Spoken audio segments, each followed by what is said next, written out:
Over. I am the Martian ambassador. Des Moines and all of Central Iowa, welcome to Mac's World Live.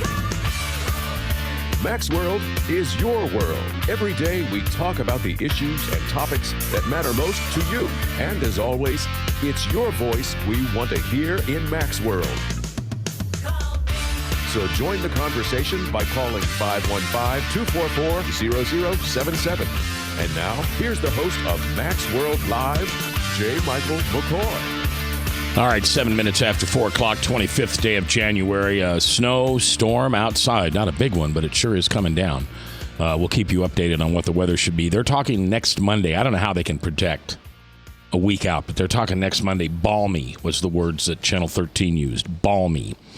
All right, I want to go to the phones where my brother Mark Sherrod is standing by. Mark, are you there? I am here, Maxter. I am here. All right, so you are a veteran of the United States military.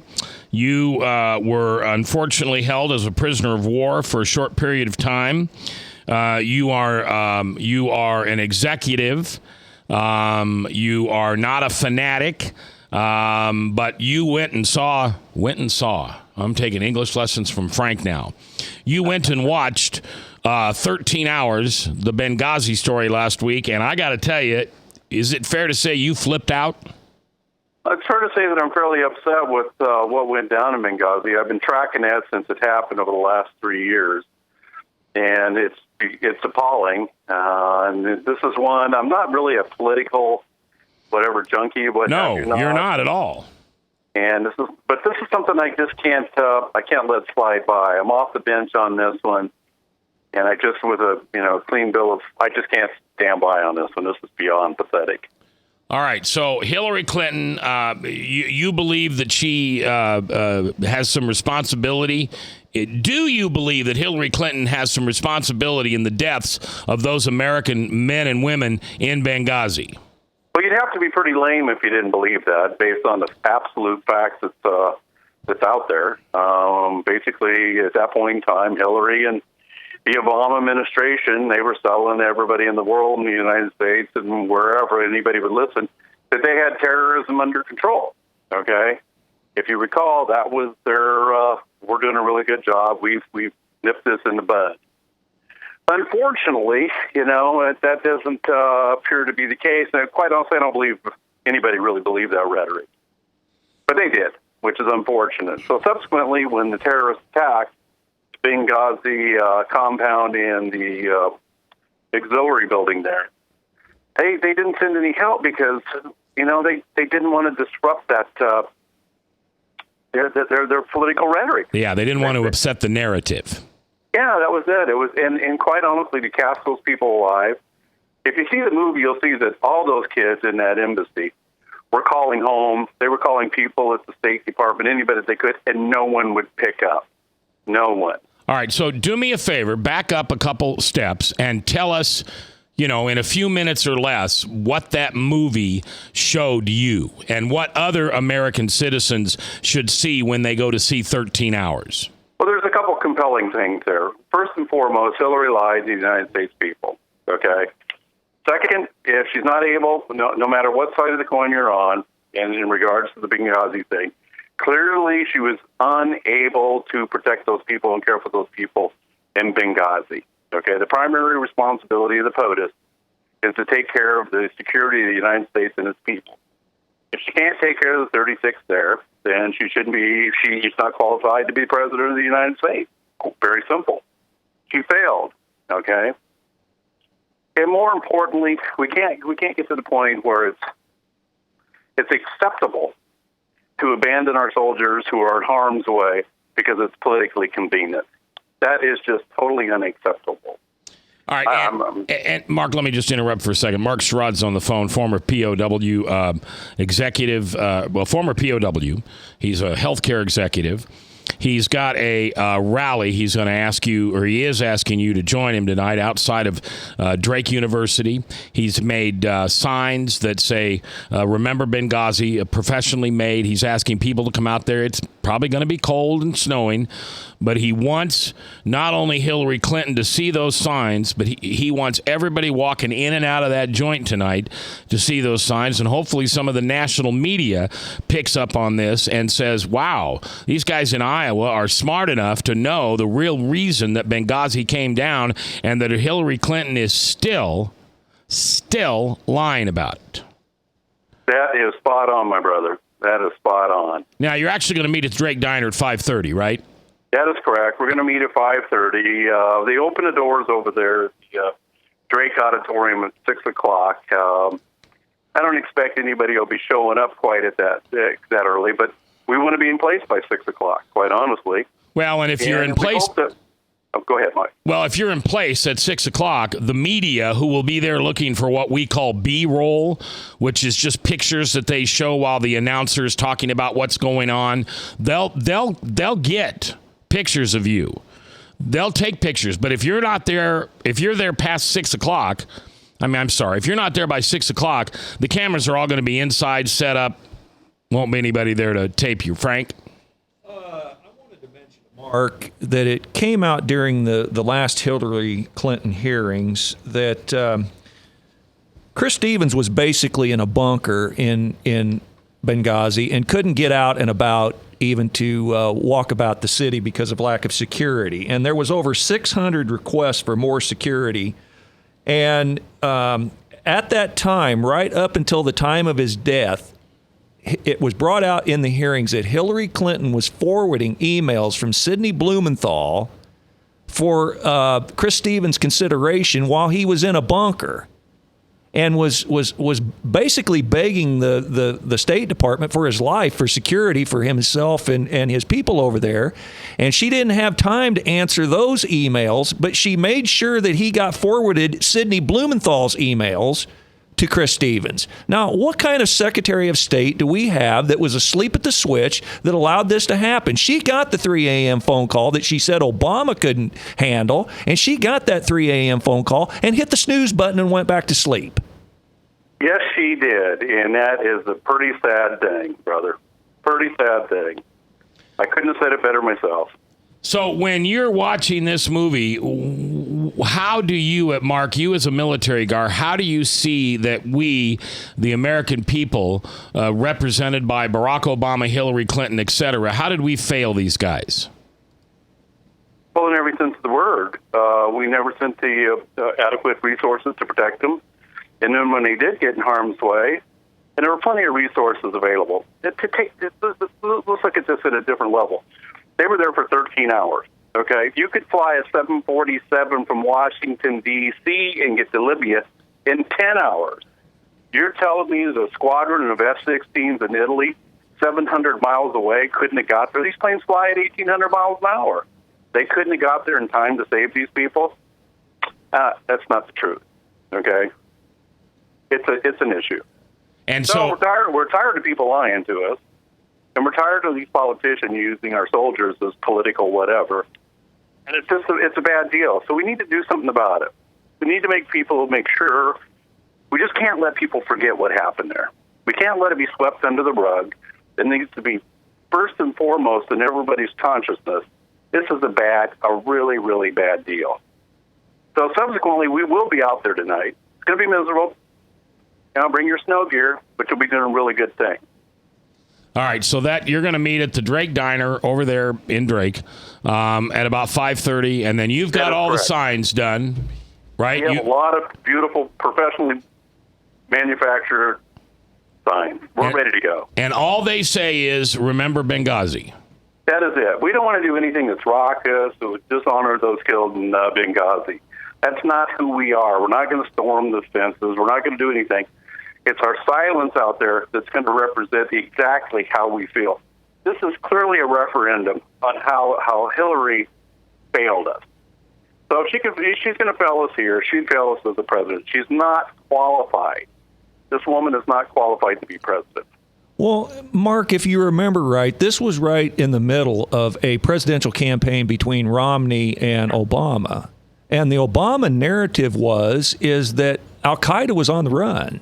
They had killed bin Laden. Al-Qaeda was on the run. North Africa was basically free of any of these Al-Qaeda types. And this attack blew up their whole narrative. Yes, it did. And if you remember, Romney jumped the shark, quote unquote, was basically making hay with the story. And that was the genesis of all the media attacks on Romney for putting in his 2 cents. But they didn't want this to be let out. They was trying to paint this narrative that Obama had it all under control, and if the American people would have known what was going on, there's a pretty good chance that the Romney narrative would have made would have started making hay, and Obama might have lost the re-election because of it. So you had to go out and you had to, with effort, tell this lie on the 5 morning Sunday news channels with Susan Rice and told this narrative that it was all over a movie trailer. Yeah, but yet there was no excuse for the attack. How many TV programs did she appear on? Five Sunday morning shows she appeared on and told the same lie. Susan Rice. And she had to have been after it happened. And she had to have been trotted out by Hillary Clinton's approval or Barack Obama's approval. She couldn't have went out on those Sunday shows and told that story all by herself. She had to get approval from the Clinton State Department. It was choreographed, wasn't it? Yes, absolutely. All right, Mark, hang on a few minutes. We're going to take a break. I want to hold you over and have you come back in the next break and tell us a little bit more about what you saw in that movie. That when people go to that movie, I want them to be sitting in those chairs thinking about you and what you saw. We're coming back. We're live here on The Truth. It's a Monday afternoon, snow flurries, winter storm out there. Take it easy. If you're going to meet Tom Brokaw, just slow down. You'll get there in time. And thanks for listening to us here. 244-0077 or the Service Legends text line 809-0993. It's your voice I want to hear.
Credit cards are like grandkids. They love you, sometimes get out of control, and it's fun to get a new one. Who can stop them from piling on? Hi, I'm Tom Coates with Consumer Credit of Des Moines. At the end of the day, you can return the grandkids, but you're stuck paying off bad credit card debt. We'll help you put the fun back into using credit cards responsibly. Right, kids? Yeah! If you need help getting credit cards off your back, call Consumer Credit of Des Moines. Hi, my name is David Burrier, your Hope Coach. I host a live weekly talk show called I've Been There every Thursday afternoon at 5:30, right here on webcast1live.com, and on my weekly radio program Saturday mornings at 10 on Truth Network 99.3 FM. I interview common everyday people who have survived incredible life challenges and who testify to God's faithfulness in the midst of their storms. So join me as we bring a message of hope and encouragement. Everybody needs hope. I know, because I've been there.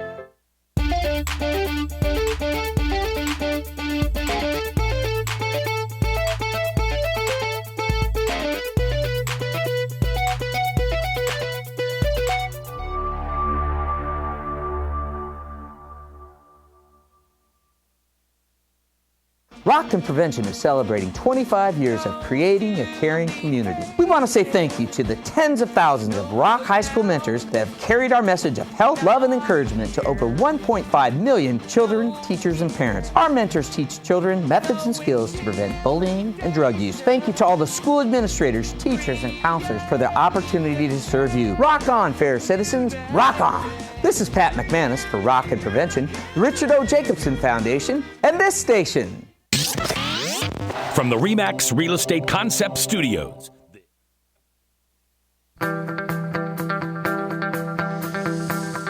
21 minutes after 4 o'clock, 25th day of January. It is a winter storm mess out there. Drive slow, drive safe. Don't, run up on somebody else's bumper. It'll cause a triple accident. I'll guarantee you we're going to have some challenges on the freeway going home tonight. So, nothing's that important. Nothing. Not even Tom Brokaw. The reason I say that is he's in Des Moines tonight, and he's at a partnership meeting, I think. It has nothing to do with the caucuses. He's here to carry the water for Hillary. What? Tom Brokaw is a Democratic bucket-carrying water boy. Okay. I don't know that. But anyway. Frank's words, not mine. That's right. The words of the Frank are not necessarily those of me or Ryan or Bob or Chris or Jill King. I mean, just nobody. No, but does anybody agree with you? Yes. Besides your mother? Jill King. Oh, Jill does not agree with you. All right. So Mark Sherrod is on the phone, and Mark Sherrod is a former POW. He's an executive in the healthcare industry. He is not politically motivated. I've known Mark for a couple years, and he could care less about this whole caucus thing. But he went to 13 hours, not last weekend, but the weekend before, and it lit his fuse. So outside of the Democratic debate tonight at Drake University, he has had, I don't know, Mark, what do you got, 40 signs, 30 signs? We got about 30 signs. Some big, some that require two people, a lot of individual signs. Yeah, professionally printed that says, remember Benghazi. That's it. No, nothing. No candidate, no who to vote for, no, there's nothing there. These are going to be outside of Drake University, and he'd like you to come, and he'd like you to help him hold these signs up. Going to meet at the Drake Diner at 5:30. And at 6 o'clock, they're going to walk over to the Drake University. I think it's at the Olmsted Center. And they're going to just stand there silently, cold, but silently, hoping that the press picks up on it and other people pick on it, and that maybe this starts something across the nation. Maybe maybe the next time there's another Democratic debate somewhere in New Hampshire or South Carolina, maybe somebody else will come up with these signs. And just to remind people that Benghazi is not over. It was a narrative so that Barack Obama could beat Mitt Romney. They were in the midst of the elections, the 04 elections. And you're not 04, I'm sorry. Be the 12 elections. And we just can't let her get away with the fact that she's done this. Now, what are some of the scenes from the movie that you want people to pay attention to the most, Mark, when they go to this movie 13 hours? Well, I think the entire movie is compelling. I can't really pick out one because there's 100. Some of them, but if I had to pick out one, it would be where these kids are calling back to the State Department, terrified that they knew that they were going to die or assumed that they were going to die. And if it hadn't been for those soldiers, they would have died, but their calls went unanswered. They couldn't get a hold of anybody in the State Department. And Sherry, who was there with me, was in tears. It sickened me. Was there a stand down order given? Oh, several.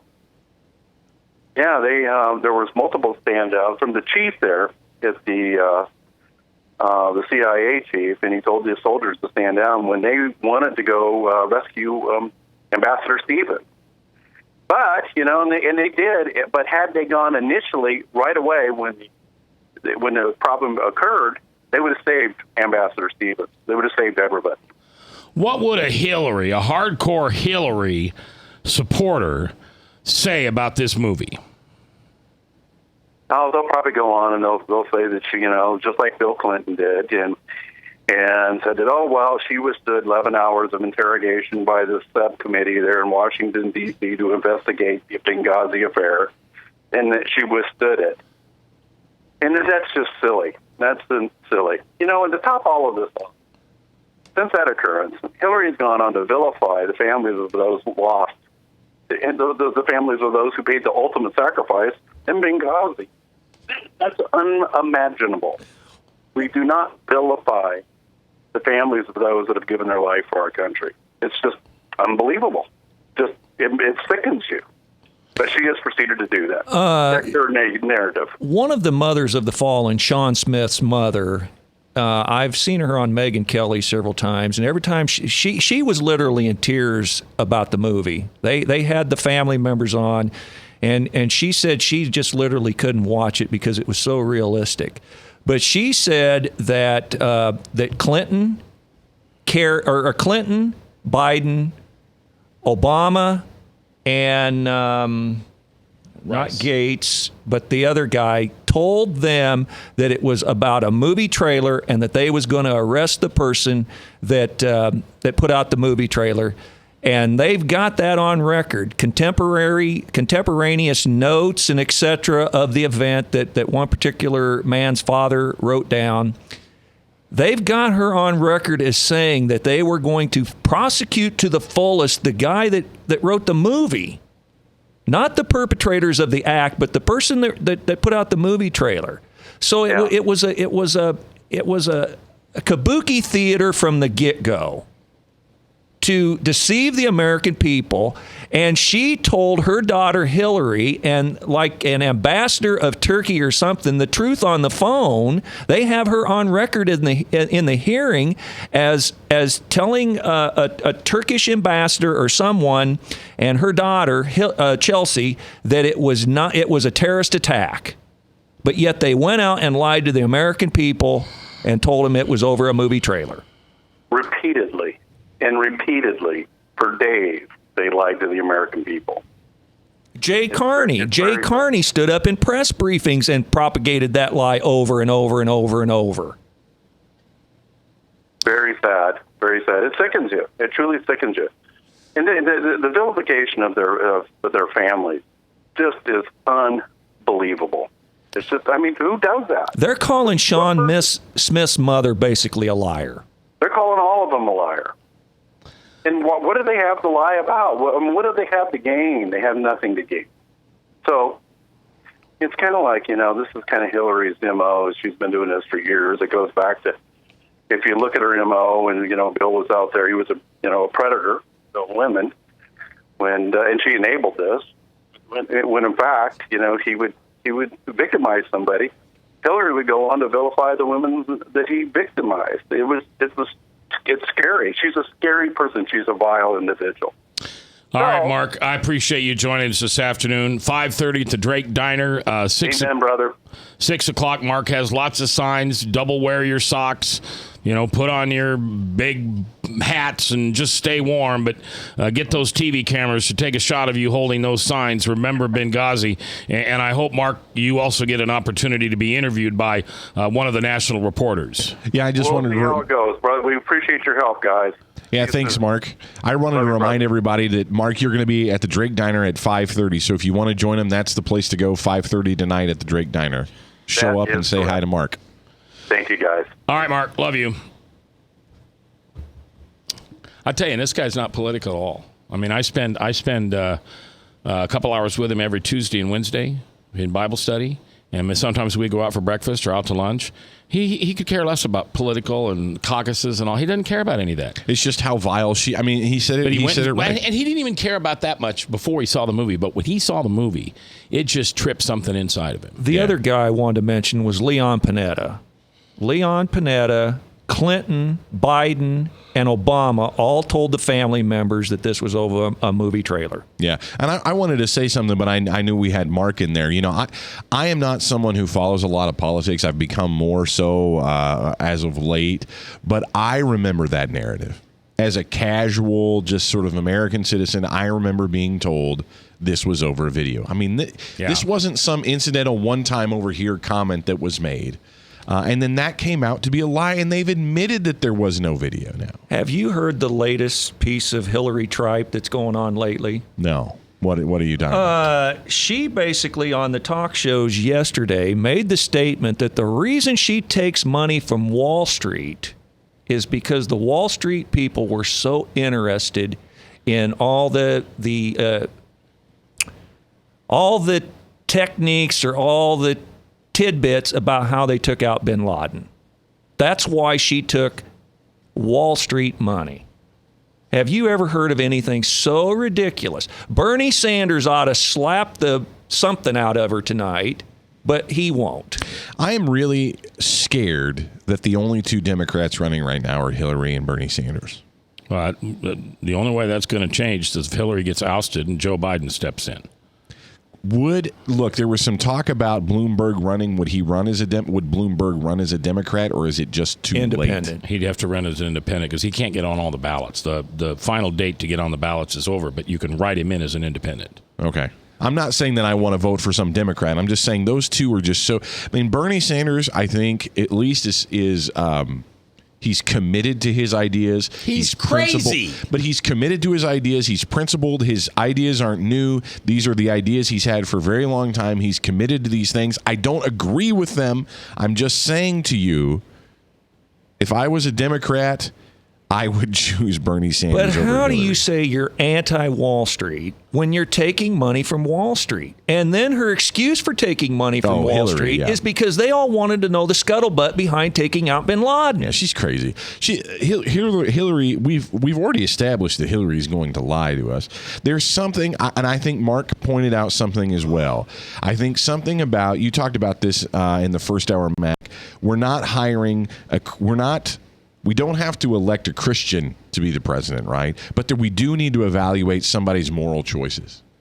The guide, the moral code, what drives them? How does that person decide what's right and how do they decide what's wrong? And we've seen throughout her history, Hillary Clinton has done what most people, I would say, would seem to be evil. And now she, especially when it comes to women, when her husband was doing the things that he was doing, that he got in trouble doing, she did not stand up on the side of the women that were upset.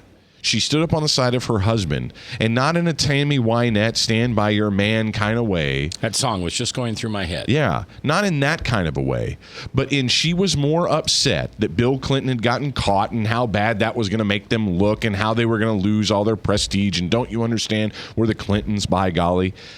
That is a woman that could care less about anybody else but herself, and that is an evil that I am scared of. That's an evil that I'm scared of, and I'm sorry for all the Democrats, all the pro-women folks that believe her rhetoric that she is going to stand up and defend women. On what grounds can we believe that she's going to stand up and defend women when she has stood against women in her history? Let me tell you what some of her even defenders say, like Nia Malika Henderson, who's a liberal, basically says Hillary has a complicated relationship with the truth. And their defenders say, I like that. And their defenders say that they always take it right up to the edge of illegal, the Clintons. Why is it that you always have to take everything up to the edge of illegal? It's like Mac's joke about the chariot driver that's going to be hired for the king. Right. And there's 3 people that apply for the job. You know, Mac knows the story. I won't go into it. But it's the idea that one driver says, I'm not going to get nowhere near the edge. One driver says he'll take it right to the border of going over the edge. Driver says, I'm not going to get you nowhere near the edge. Why is it everything the Clintons do has to be taken to the very edge of illegal? I have no idea. I don't know the motivation for people who want to break the law. Now, I'm curious about this, Mac. I don't know. We talked about it a little bit in the break. There was an LA Times article that said that all the Democratic candidates have volunteers that are illegal citizens right now. And in fact, most of them, if not all of them, have hired illegals to work on their campaign. Let's talk about that when we come back live here on The Truth. Good afternoon. I'm J. Michael McCoy, and this is 99.3 FM. From the RE/MAX Real Estate Concept Studios, this is Webcast 1 Live. I'm Brian Leach, owner of Service Legends, and my position is Chief Talent Officer. I'm Nicholas Wonderscheid. I am Bernie Hobbs. And I'm the Service Manager. Marketing Director and Client Relations Manager. Everything that we do is about ensuring that we exceed your expectations. Our clients are important to us. 100% satisfaction. We're not just focused on heating and cooling. That's the easiest part of our job, actually, is fixing furnaces and air conditioners. Everyone that we come in touch with, we want to improve lives. Bottom line is, we've got our installation guarantees, 25% energy savings guarantee, comfort guarantee, temperature selection guarantee, property protection guarantee. 100% satisfaction guaranteed. Fixed rate or it's free. All of those guarantees are backed up with a 100% money-back guarantee to hold ourselves accountable to making sure that you get what you're after. Just fixing the problem today. If they have another problem 5 days down the road, it's still fixed rate or it's free. We use what's called straightforward pricing. Our technicians are going to give you an exact to-the-penny price on what it's going to take before they move forward with any repair. That way you know what to expect. It's the same price every day. No surprises. If you get off work at 5 o'clock in the afternoon, you come home, you realize that, oh, my furnace is broken. Now you need to call somebody out that night. You shouldn't have to pay more for that. We're guaranteeing service 24/7. We run afternoons, evenings, nights, weekends. We're staffed to work that. Phone rings at 3 in the morning. You'll get one of our representatives answering the phone every time. We're not sending you out to Timbuktu in some call center. It's our Service Legend team members, our mission control team. I'll take a call anytime. And then they answer the phones the same way during the day as they do at night. It's a great day at your service company. How can we make you smile? That's the only way to provide true 24-hour service. When you're able to let somebody actually live in their home safely when they weren't able to do that before, where they don't have to stay up at night and worry about, is the heat going to come back on? Are we going to freeze the pipes? Is the baby in the room next door going to be sick because they got too cold? When you're able to help somebody overcome challenges like that, that's impacting a life. That makes a difference. I get goosebumps thinking about it. I love the team. I love the people that I work with. We have fun, but we work hard. I call them my ambassadors of legendary service. If you could just envision what that is, that's who we're sending to your home. They literally will call in, pick up the phone and call and say, hey, I want to talk to your manager. And I get on the phone, they're like, that technician that was at my house was the greatest technician ever. That's cool to me. We want to brighten people's days. Every person that we have going into the house has gone through an extensive background check. Drug testing, we have a very thorough interview process that 1 out of 140 people make it through. If we promise you something, that's what you're going to get, no matter what. We're here when you need us to protect the safety and comfort of your family. If you're not happy, we're going to make it right. If we're willing to put 100% money-back guarantee on what we do, what type of work do you think we do? Give us a call. We're there for you 24/7, 365 days a year. Enough said.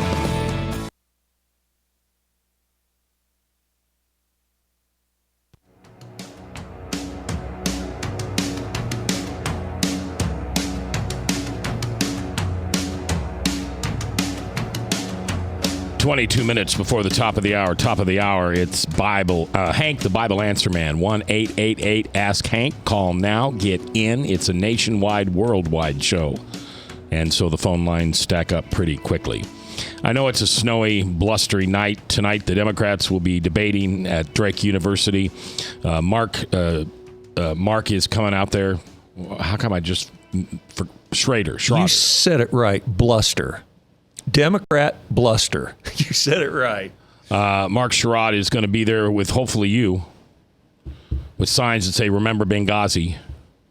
So hopefully the national news will pick up on that and they'll make a story out of it that all Iowans are not just smitten with Hillary Clinton. Now, the interesting thing is some of the polls, and I believe in polls. Well, I don't believe in polls. I've been around this game too long. Polls don't matter. Polls are fodder. Polls give us something else to talk about.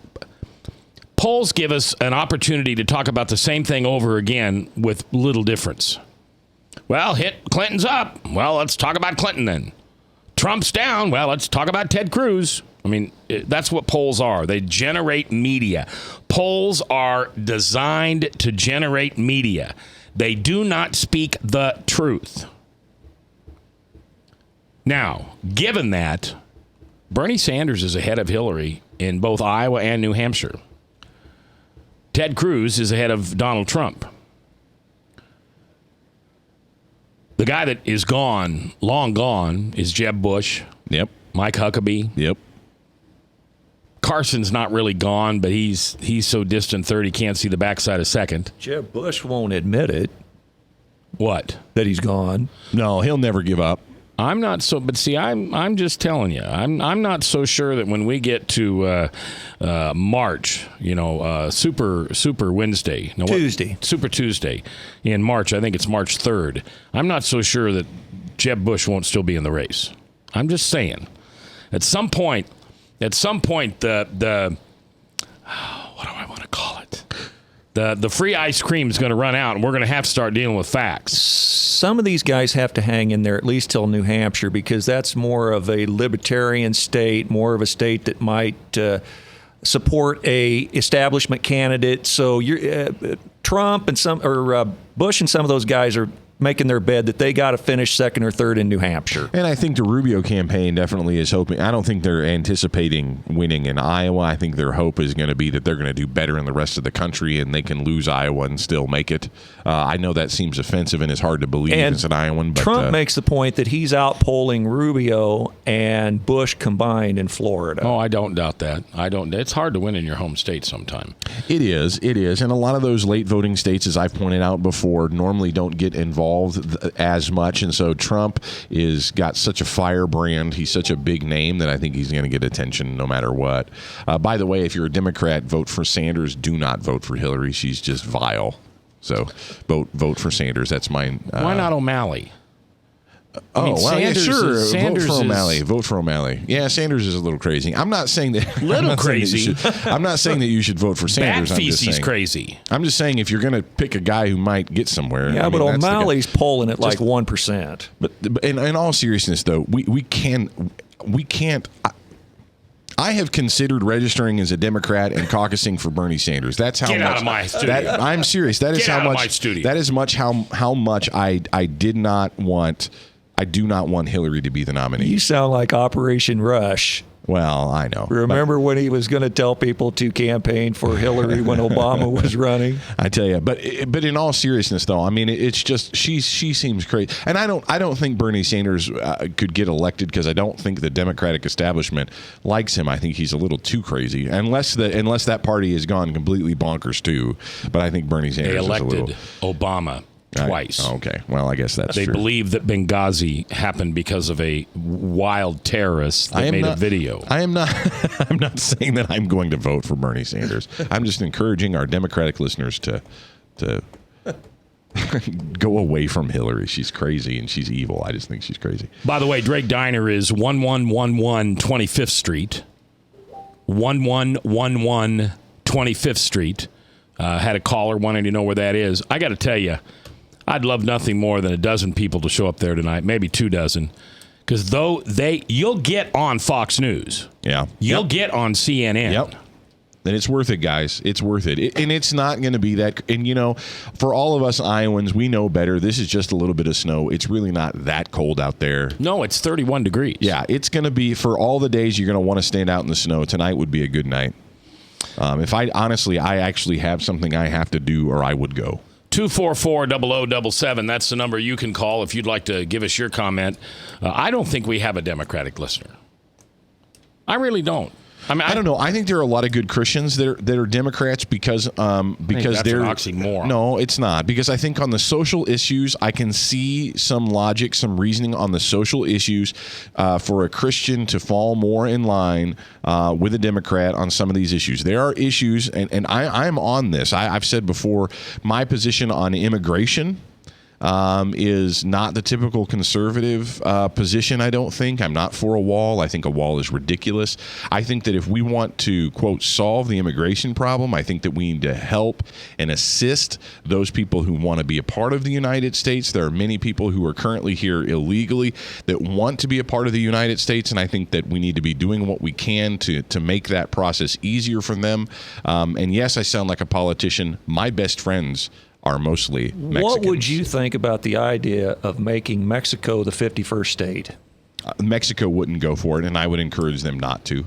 Remember the Alamo! Well, and I think if we really want to help people, I think we should be more involved with Mexico. Mexico has a lot of potential, a lot of opportunity as a country. We could help them be more successful in development, things like that. We're spending all this money to go. We're giving Iran money. We're giving Iran money. That's Obama. Don't give Iran money. Give Mexico that money. John Kerry admits some of it's going to go to terrorism. Yeah. So anyway, I think that you can be a Democrat and be a Christian. I think that you can't be.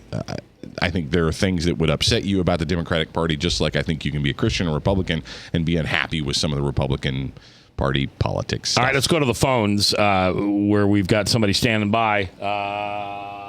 Looking for a name. Jake thinking Chris is being judgmental of Hillary.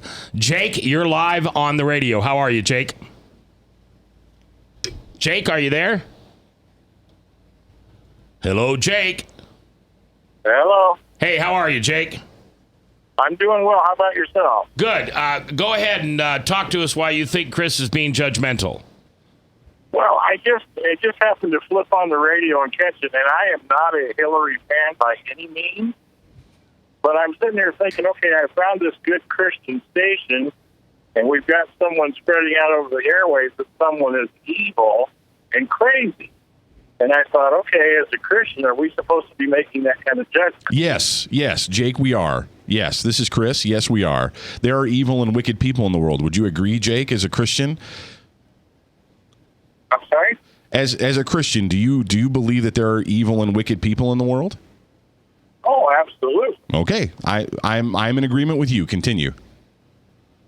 Okay, I'm just concerned because my Bible tells me just not to be judged because the sin is a sin in the eyes of God. And like I said, I'm not a Hillary supporter by any means, but to stand up and say she's evil, that's pretty harsh, I would think. Jake, even stealing a cookie out of Mom's cookie jar is just as evil as anything but with them. Jake, I appreciate you listening. Thank you very much. I know exactly where you're coming from. It stirs inside of me, especially on the political campaign. This week will be hard on all of us who follow Jesus, honor God, and serve others to, hold our tongues and not say the things that we think about those people that are trying to, my words, not anybody else's, steal this country from us. And I think they've done an awful good job here in the last 8 years, and I think they can pretty much finish the job if we're not careful. But I really appreciate you calling in and saying that, okay? All right, thank you. You bet, Jake. Thanks for listening. You have to be nice to my listeners. I was being nice. I was establishing nice. with Jake. I was establishing with Jake that he and I agree that there are evil, wicked people in the world. All right, we're coming back. I've got some breaking news that has nothing to do with the election, and you're going to love it.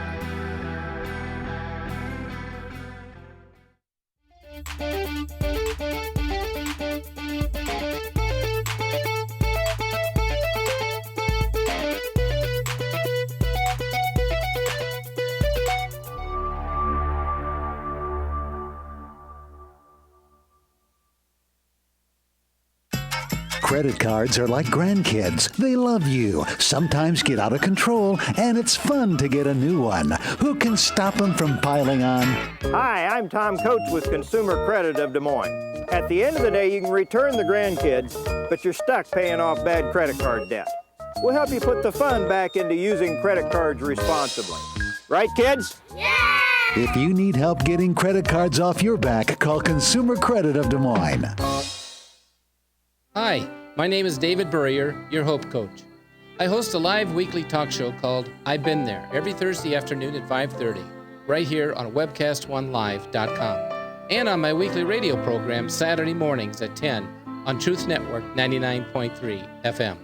I interview common everyday people who have survived incredible life challenges and who testify to God's faithfulness in the midst of their storms. So join me as we bring a message of hope and encouragement. Everybody needs hope. I know, because I've been there.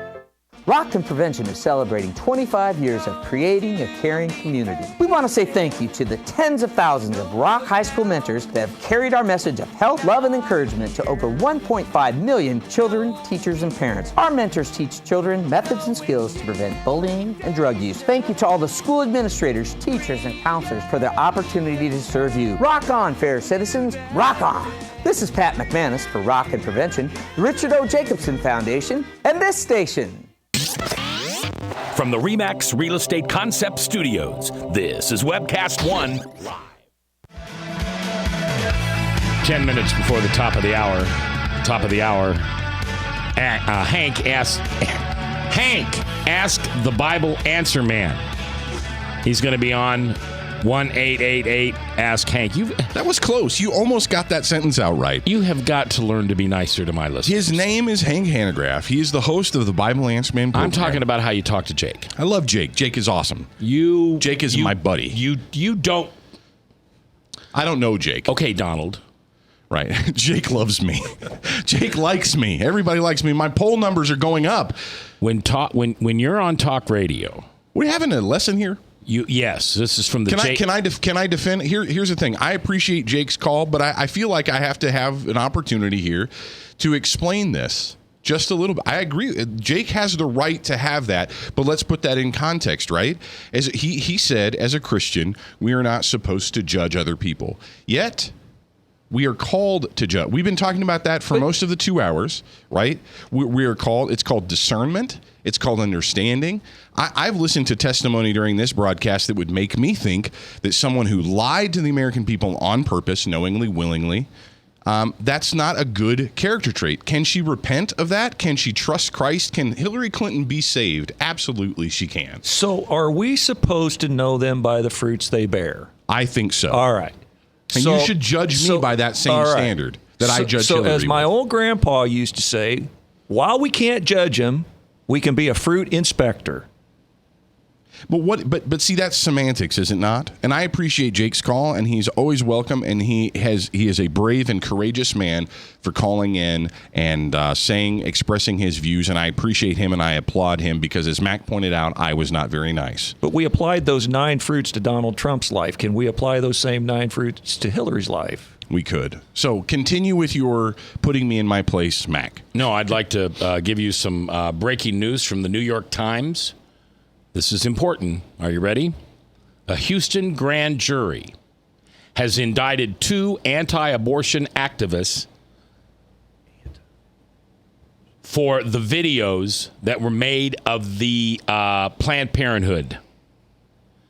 A grand jury here that was investigating allegations of misconduct against Planned Parenthood has instead indicted 2 anti-abortion activists who made videos of the organization.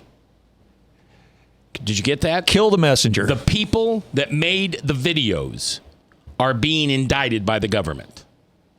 Not the people who talked on the videos. I was sarcastic when I said this is good news.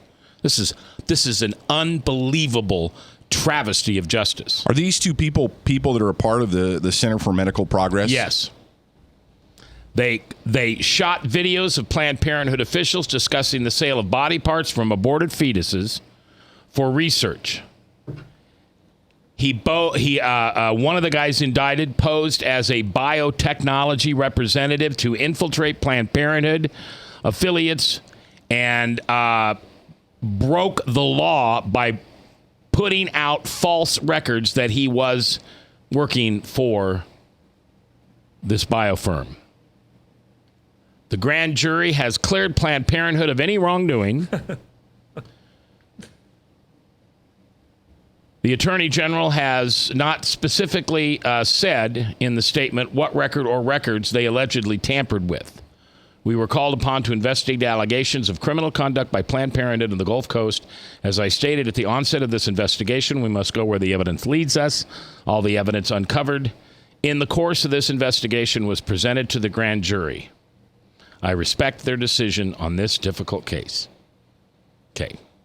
Now, it's 4:54 in the afternoon on the 25th day of January, and the world just went to hell in a handbasket. That's how messed up we are. Yep. A grand jury has indicted the 2 people that said they were biotechnology buyers, basically representatives. And because they misled them, they've been indicted by a grand jury on felony charges. Mac and I is old enough to remember when Mike Wallace and his cohorts at 60 Minutes who done this kind of gotcha reporting were hailed as great journalists. You know, they would take a car and they'd have a mechanic approve it as a perfectly sound car. They'd take it into a garage and they would videotape someone poking a radiator hose or something with a prod to cause a leak, poke a tire, etc. Then they would confront the people who done that at the garage and show them the video of their mechanics doing that. And it was called gotcha video. And 60 Minutes made a killing on those type of things. It was called gotcha reporting. And they were hailed as great reporters. But when the tables are turned and we do the same type of reporting that was done during 60 Minutes and go into abortion providers and find this information out, that is terrible reporting. Here's the thing. I've said this before. The one thing that I have in common with every doctor who performs an abortion, I have something in common with every one of them. Even those late-term abortion people. I have something in common with every single one of them, and that thing is I'm a sinner. I am a sinner. And here's the one thing I know about being a sinner, is that the one thing I don't want is to be caught and told that I was wrong and have to repent of it. And I will do anything to keep someone from judging my sin. I will do anything to stop someone from judging my sin. Even if it says, hey, that over there, that's way worse than anything I would do, and it's icky and vile, but I don't want them touching my sin. Wickedness breeds wickedness, breeds wickedness, breeds wickedness, and breeds wickedness. It doesn't stop because we have to. This is why being a Christian to me is so important. This is why the gospel is so important to me. The first step in becoming a Christian is not reading your Bible. The first step in becoming a Christian is not learning how not to judge. The first step is to understand that you are a sinner and that you need a Savior, and that without that Savior, hell is where you're bound. Friends, you, like me, are a sinner. Repent of your sins. Turn to the Lord Jesus Christ and be saved. It's available for anybody and everybody. It was available for someone just like me. I just can't believe that happened down in Houston, Texas. That's your state. It's your fault. That's crazy that would happen in Texas. By the way, the misdemeanors are they're accused of buying body parts. So somehow there's good news in the middle of this because obviously the grand jury has admitted that Planned Parenthood sold body parts. Oh. But the people buying them are the ones being indicted, not the people selling them. Kill the messenger, not the message. That's just crazy, man. It's absolutely crazy. All right, Mark Sherrod will be at the Drake Diner here in about 32 minutes, 1111 25th Street. He'll have a sign for you to hold that says, remember Benghazi. You'll then walk a block over to Drake University. I believe it's the Olmsted Center. I could be wrong about that. And there will be a live nationwide televised debate between The Burn, Ms. Clinton, and Mr. O'Malley. It'll be the last one you'll see with those three people before 1 week from right now. It's expected that maybe 10% of the entire state of Iowa will go in caucus. Until I see you again tomorrow at this time, we'll be talking about Medicaid and Medicare. Dr. Ed Brown will be here. Just do me a favor. Just put all this stuff aside and think about that person you need to forgive. And tonight, forgive them. Because you know what the good book says? As you forgive, you shall be forgiven. See you at church.